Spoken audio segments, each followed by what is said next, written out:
A very warm welcome to all of my students to my YouTube channel Shikshangan Senior. Today a new journey will begin. That is, a new journey will begin from the part of my channel.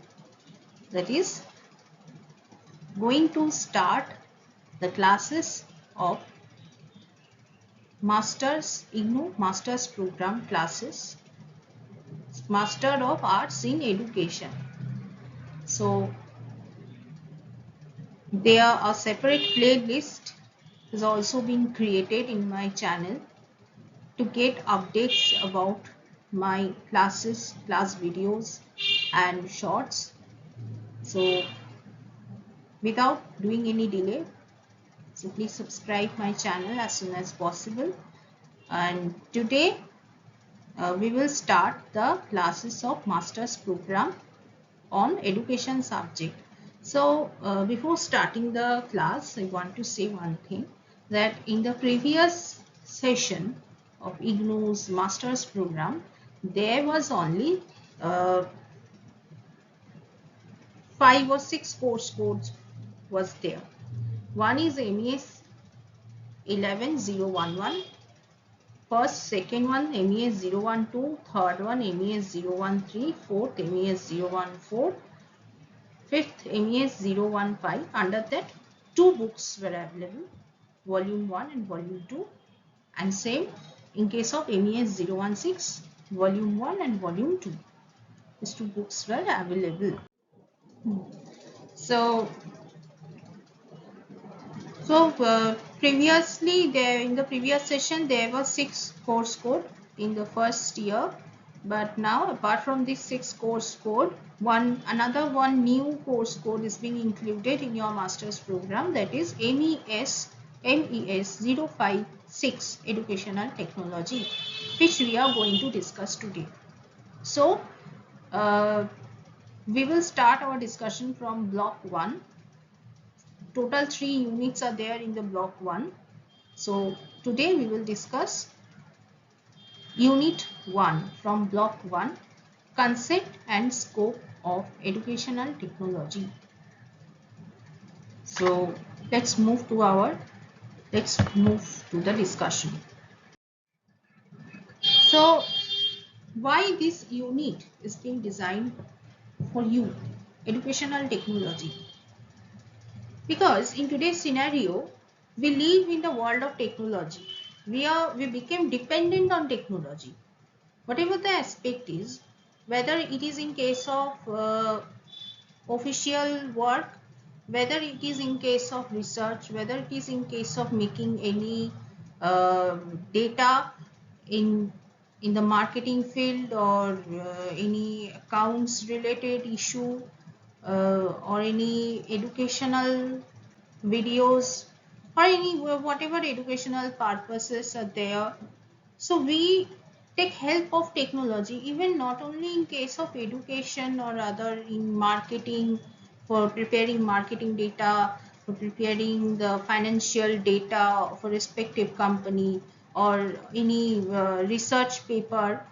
We also use technology in our daily life also. In our daily life, if we want to know about a small issue, very smaller things related to our personal life, we take help of technology. So how this technology helps us to get the benefit of its use in our daily aspect, how it enhances the quality of an activity, or how we can get to know more about education technology, that will be discussed in this unit. So first of all, we use the term technology in our daily life in each and every moment. So use the term from our perspective, but whenever we use this term technology, it is essential to know about the definition of technology. So what is this technology? The technology refers to the systematic application of scientific technique to achieve practical ends effectively. Now what is this technology? This technology is a systematic application. Its application occurs in a very systematic way by using scientific techniques, by not using the unscientific techniques or other some techniques. No, it uses to apply technology in a proper way. It applies their scientific techniques for achieving any practical ends effectively, to achieve its practical ends, to achieve a finished product in a very effective manner. This is called technology. And what is this education? Education is the process of behavioral modification, socialization, and harmonious development of human personality. Now, education refers to the process of behavioral modification, because we humans are a socialized person. We live in a society. So to live in a society, a proper well-maintained behavior has to be followed. Behavior mechanism has to be followed by us, and we have to act according to that behavior.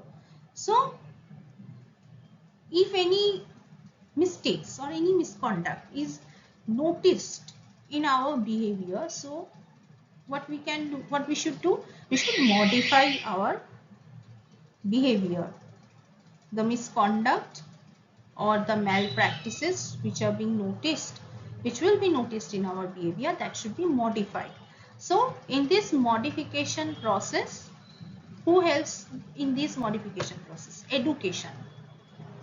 So that's why education is regarded as a process of behavioral modification, socialization. As I previously said, that we are a socialized person, we live in a society. So to live in a society, we have to be socialized.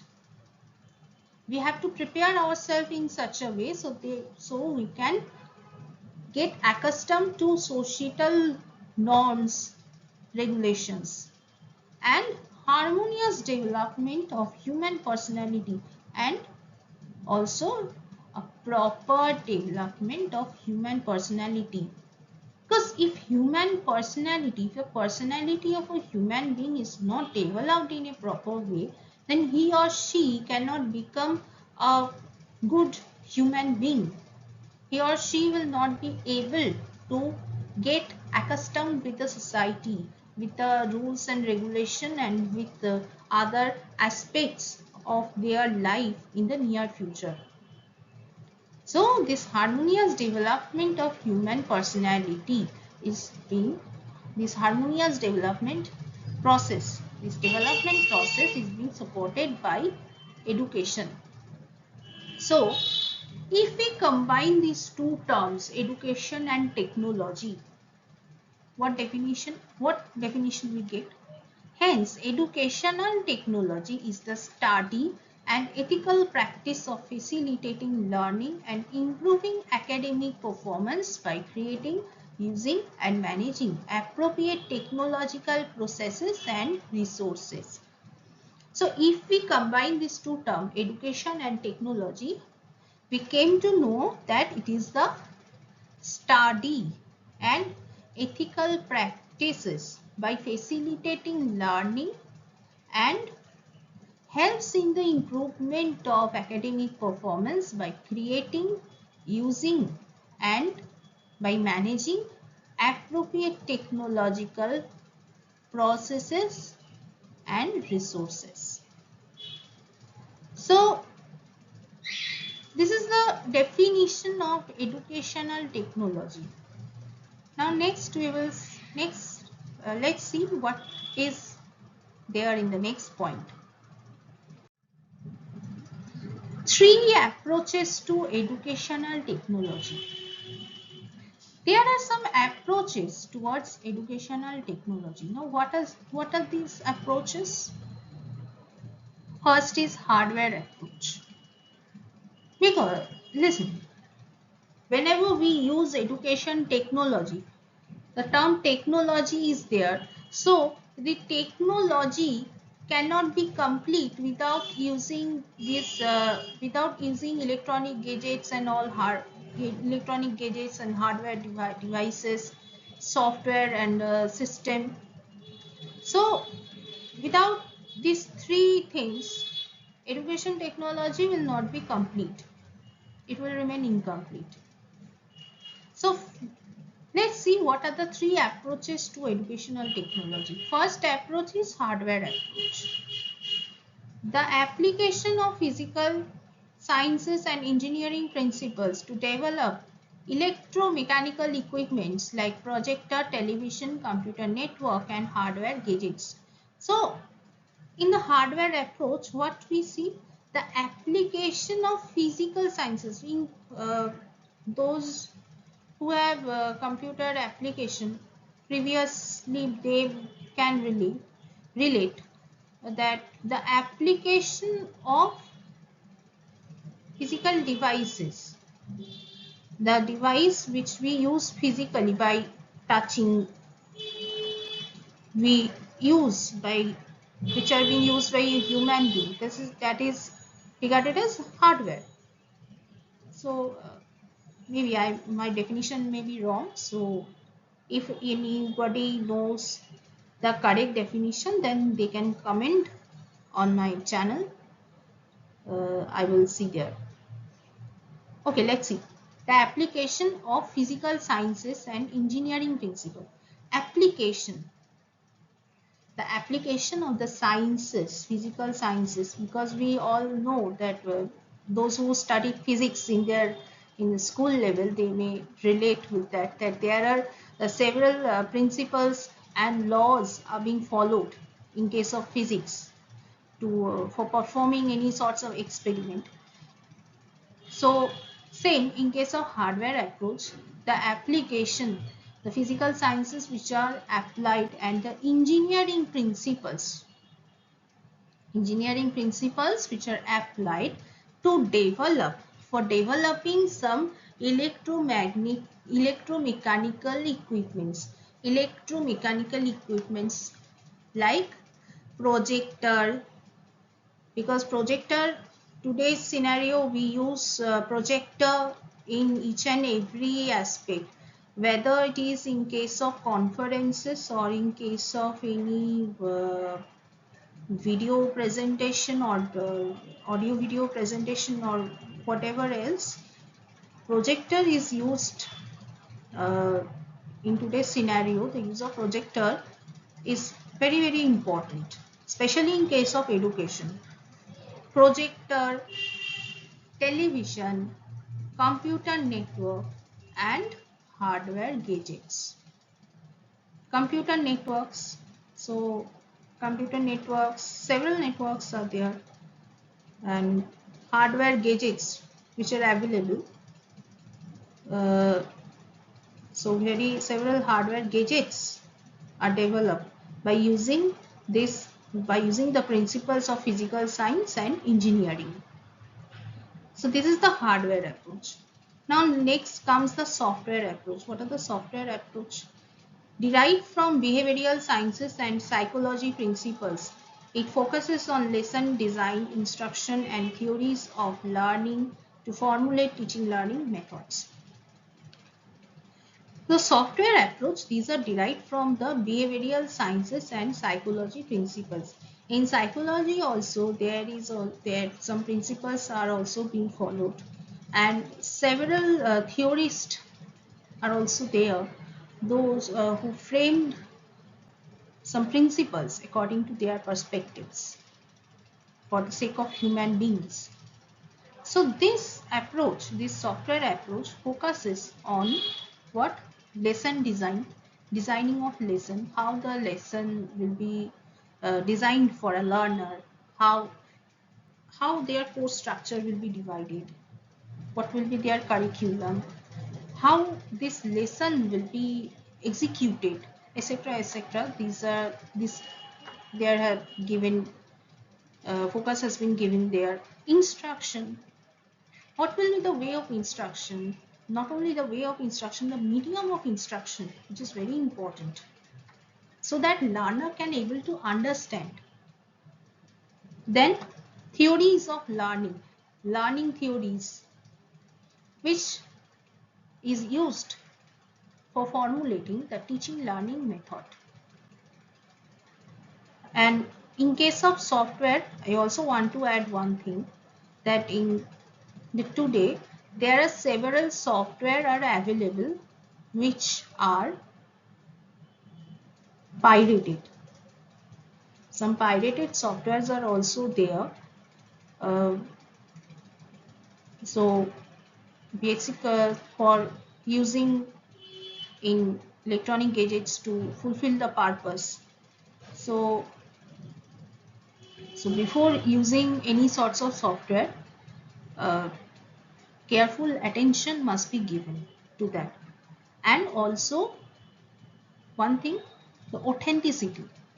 Whatever software you are using today for your purpose, that is whether it is authentic or not, that must be checked by a user, so that in the near future they don't have to face any sorts of problem or any virus attack in your electronic gadgets. So it has to be kept in mind. Okay, next comes system approach, an integrative problem solving methodology which plans, designs, builds and evaluates the complete teaching system as a unified entity. So what we see in system approach is an integrative and a problem solving methodology which makes a plan, makes design, builds and also helps to evaluate the complete teaching system, input, process, output as a unified entity.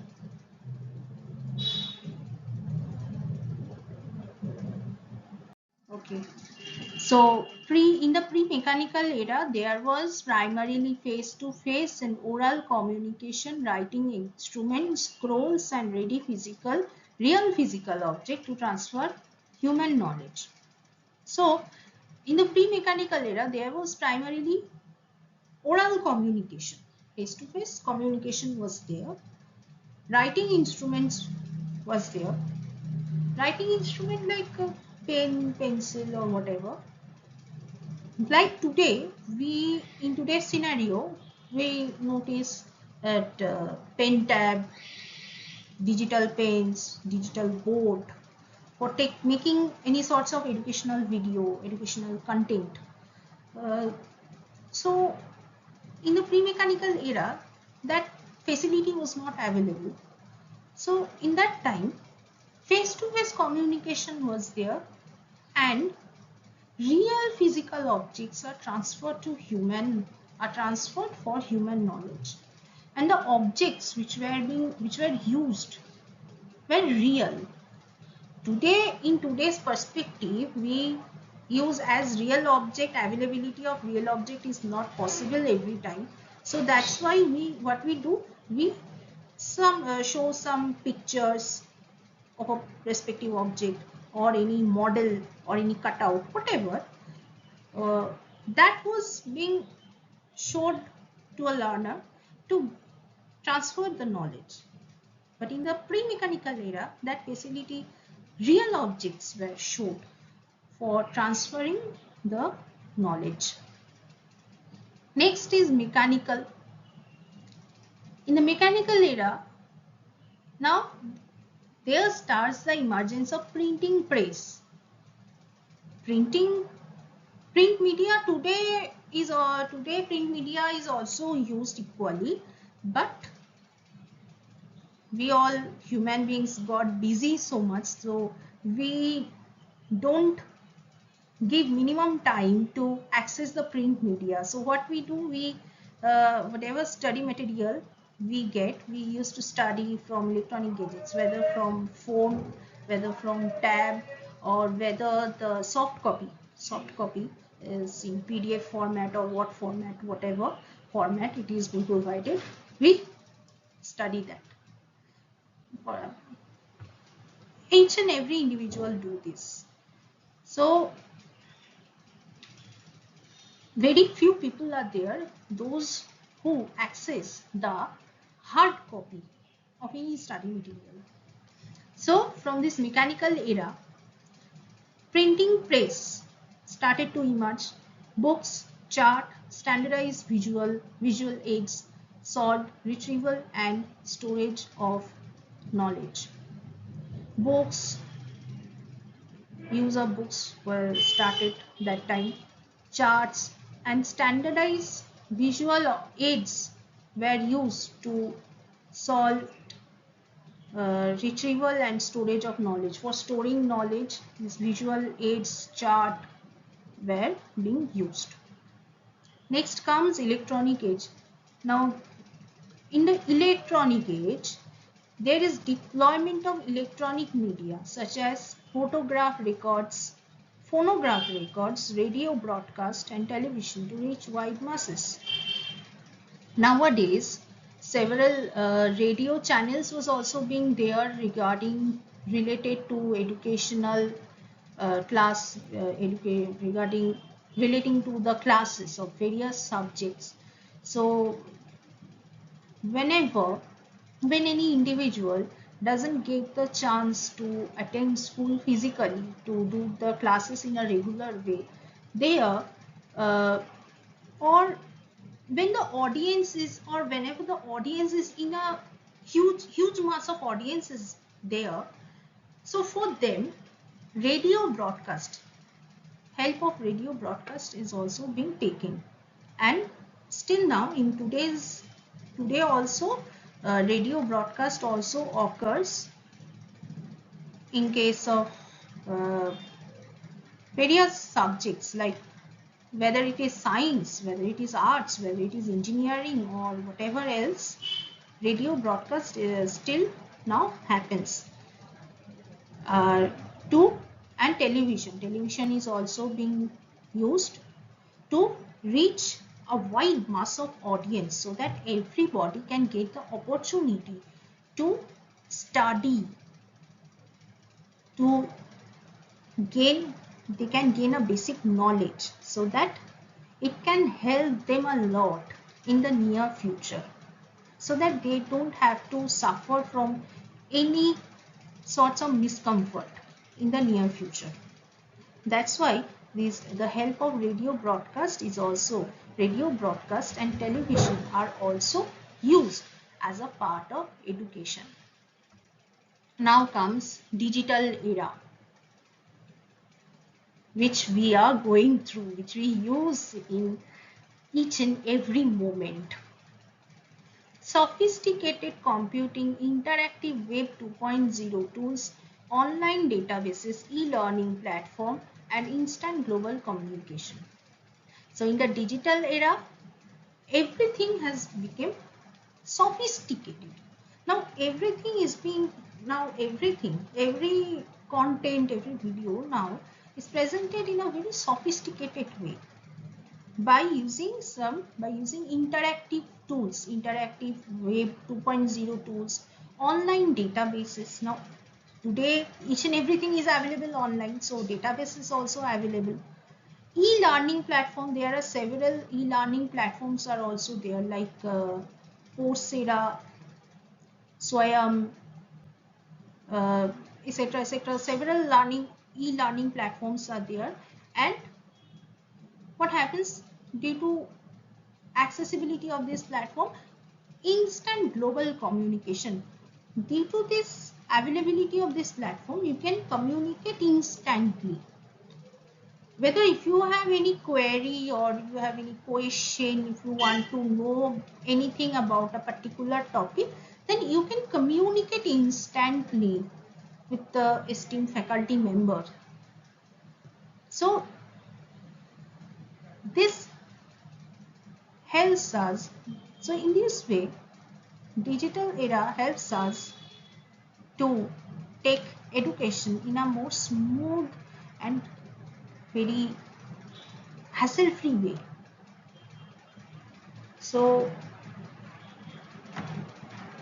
okay, so as this so today I end my discussion here. So as this is a new chapter, so and you are completely new candidates, so it will take, so let's give a time. So a time should be given to all the learners to get accustomed with the courses.